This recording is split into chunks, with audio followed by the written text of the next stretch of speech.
Okay, thank you. ನೋಡ್ರಿ,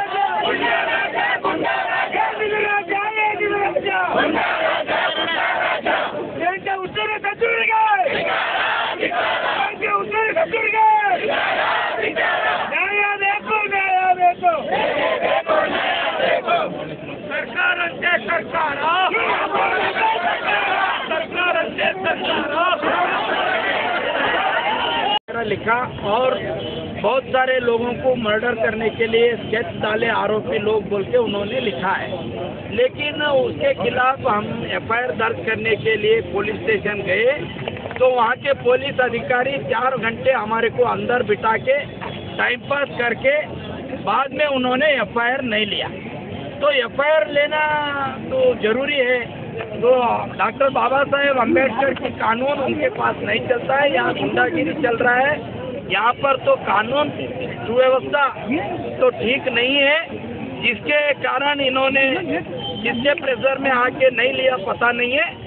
वो FIR launch करना और आरोपी लोगों को 24 आवर्स में अंदर डालना अरेस्ट करके, और जो सचिन का डेथ हुआ उस फैमिली को 1 करोड़ रुपए का मुआवजा देना और ये केस सीबीआई को सौंपना, ये सब हमारा डिमांड है। ये डिमांड पूरा होने तक हम धरने पे बैठेंगे। किसको मारने के लिए जो कॉन्स्पिरेसी हमारे भारतीय जनता पार्टी के शासक जो अभी एमएलए है सिटिंग बसवराज मत्तीमूड जी, जिला अध्यक्ष हमारे चंदू पाटिल जी और परम पूज्य आंदोलन श्री जी है, इन लोगों को मर्डर करने के लिए सुपारी दिया है।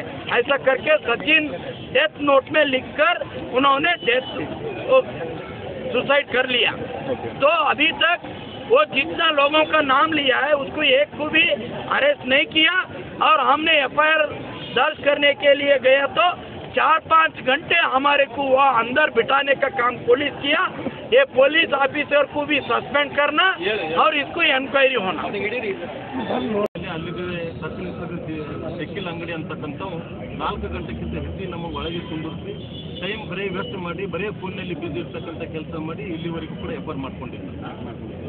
ಅದಕ್ಕೆ ಡೈರೆಕ್ಷನ್ ಕೊಡ್ತಾ ಇದ್ದಾರೆ, ಮಾಡ್ಕೋಬೇಡ ಅಂತ ಹೇಳ್ತಾ ಇದ್ದಾರೆ. ಜಿಲ್ಲಾ ಉಸ್ತುವಾರಿ ಸಚಿವರು ಹೇಳ್ತಾ ಇದ್ದಿರ್ಬೋದು ಮಾಡ್ಕೋಬೇಡ ಅಂತ ಹೇಳಿ. ಜಿಲ್ಲಾ ಉಸ್ತುವಾರಿ ಸಚಿವ ಕೈವಾಡಲಿಂದ ಇದೆಲ್ಲ ನಡೀತಾ ಇದೆ ಅಂತಕ್ಕಂಥ ಕೂಡ ಇವತ್ತು ಹೇಳಕ್ ಬಯಸ್ತಾ ಇದ್ದೀವಿ. ಆ ರೀತಿ ಜಿಲ್ಲಾ ಉಸ್ತುವಾರಿ ಸಚಿವ ಎದರನ್ನು ಭಾಗವಹಿಸಿದ್ರೆ ತಕ್ಷಣ ಹೇಳ್ಬೋದಾಗಿತ್ತು, ಕಮಿಷನರ್ ಹೇಳ್ಬೋದಾಗಿತ್ತು, SP ಹೇಳ್ಬೋದಾಗಿತ್ತು. ಆದಷ್ಟು ಇದರೆಲ್ಲ ಶಾಸಕರು ಮಠಾಧೀಶರು ಎಲ್ಲರೂ ಕೂಡ ಅದರ ಹೆಸರು ಉಲ್ಲೇಖ ಇದೆ, ತಕ್ಷಣ ಎಫರ್ ಮಾಡ್ಕೊಂಡು ಇನ್ಕ್ವೈರಿ ಮಾಡಂತ ಹೇಳ್ಬೋದಾಗಿತ್ತು. ಇಲ್ಲಿವರೆಗೂ ಕೂಡ ಹೇಳಿಲ್ಲ. ಈಗಲೂ ತಮ್ಮ ಮುಖಾಂತರ ಹೇಳಕ್ ಬಯಸ್ತಾ ಇದ್ದೀನಿ, ಮಧ್ಯಾಹ್ನ 2 ಗಂಟೆ ಒಳಗಾಗಿ ಎಫರ್ ದಾಖಲೆ ಆಗಲಿಲ್ಲ ಅಂದ್ರೆ ಇದು ಉಗ್ರವಾಗಿ ಹೋರಾಟ ಕಲಬುರಗಿ ಜಿಲ್ಲೆ ನಡೀತಾ ಇದೆ ಮತ್ತು ಮಾಡ್ತಾ ಇದ್ದೀವಿ ಅಂತಕ್ಕಂಥ ಕೂಡ ಹೇಳಕ್ ಬಯಸ್ತಿದ್ದೀನಿ. ಮತ್ತು ಜೊತೆಯಲ್ಲಿ ರಾಜ್ಯಪಾಲರಿಗೆ ಮತ್ತು ಗೃಹ ಮಂತ್ರಿಗಳಿಗೆ ಮತ್ತು ಮುಖ್ಯಮಂತ್ರಿಗಳು ಕೂಡ ನಾವು ಮೆರವಣಿಗೆ ಕೊಡ್ತಕ್ಕಂಥ ಕೆಲಸ ಮಾಡ್ತೀವಿ. ಇದರ ಜಿಲ್ಲೆದ ಮುಂದೆ ಇದು ತಕ್ಷಣ ಮುಗಿದ ತಕ್ಷಣ ಸಚಿನ್ ಅಂತಕ್ಕಂಥ ಅವ್ರ ಮನೆಗೆ ಹೋಗಿ ನಾವೆಲ್ಲರೂ ಕೂಡ ಪಕ್ಷ ಅಧ್ಯಕ್ಷನ ಹೆಸರು ಎಲ್ಲರೂ ಭೇಟಿ ಕೊಡ್ತಕ್ಕಂಥ ಕೆಲಸ ಮಾಡ್ತಾ ಇದ್ದೀವಿ. ಮತ್ತು ಶೆಕ್ಕಿಲ್ ಅಂಗಡಿ ಮಾತಾಡ್ತಕ್ಕಂಥ ಕೂಡ ಏಕವಚನದಲ್ಲಿ ನೀನು ಮಾತಾಡಿದಾನೆ ಎಲ್ಲರೂ ಕೂಡ ನಾವು ಅದಾದ್ಮೇಲೆ ನಾವು ಬರ್ತಿದ್ದೇವೆ. ಅದು ಅಲ್ಲಿ ನಾವು ಬರ್ಲಿಕ್ಕೆ ಬರಂಗಿಲ್ಲ. ಮತ್ತು ನನ್ನ ಮನೆ MB ನಗರ ಬರ್ತಾನೆ ಅಲ್ಲಿ ಹೋಗಿ ಎಫ್ಐಆರ್ ಮಾಡೋಂತಕ್ಕಂಥ ಕೂಡ ಏಕವಚನದಲ್ಲಿ ಮಾತಾಡಿದಾನೆ. ಅವ್ರ ಬಗ್ಗೆನೂ ಕೂಡ ತನಿಖೆ ಆಗ್ಬೇಕಂತ ಕೂಡ ಇದು ಯಾವುದೇ ಇದು ಇರ್ತಕ್ಕಂಥ ಇದು CBI ಒಪ್ಪಿಸ್ತಕ್ಕಂಥ ನಮ್ಮ ಆಗ್ರಹ ಇದೆ. ಜೀವನ ನಾವು ಬರ್ದಿಟ್ಟೆ ಡೆತ್ ನೋಟ್ನಲ್ಲಿ ಬರ್ದಿಟ್ಟು ಅವ್ರು ತೀರ್ಕೊಂಡಿದ್ಮೇಲೆ ಆತ್ಮಹತ್ಯೆಗಳ ಮೇಲೆ ಆಲ್ರೆಡಿ ಸುಪಾರಿ ಯಾರಿಗೆ ಕೊಟ್ಟಂತ ಹೆಸರು ಕೂಡ ಹೇಳಿದಾನ. ಅವ್ರ ಫೋಟೋಗಳು ಕಳಿಸಿದ್ದು ತರಿಸ್ಕೊಂಡಿದ್ದು ಅದು ಕೂಡ ಗೊತ್ತಾಗಿದೆ. ಯಾರು ಅಂತಕ್ಕಂಥ ಕೂಡ ಇನ್ಕ್ವೈರಿ ಕೂಡ ಮಾಡಿದ್ದೀನಿ. ಅವರು ಕೂಡ ಎಲ್ಲ ಡೀಟೇಲ್ ನನ್ನ ಕಡೆಗಿದೆ. ಅದು ಪ್ರಸಂಗದ ನಾನು ಅದು ಕೂಡ ಕೊಡ್ತಕ್ಕಂಥ ಕೆಲಸ ನಾನು ಮಾಡ್ತೀನಿ.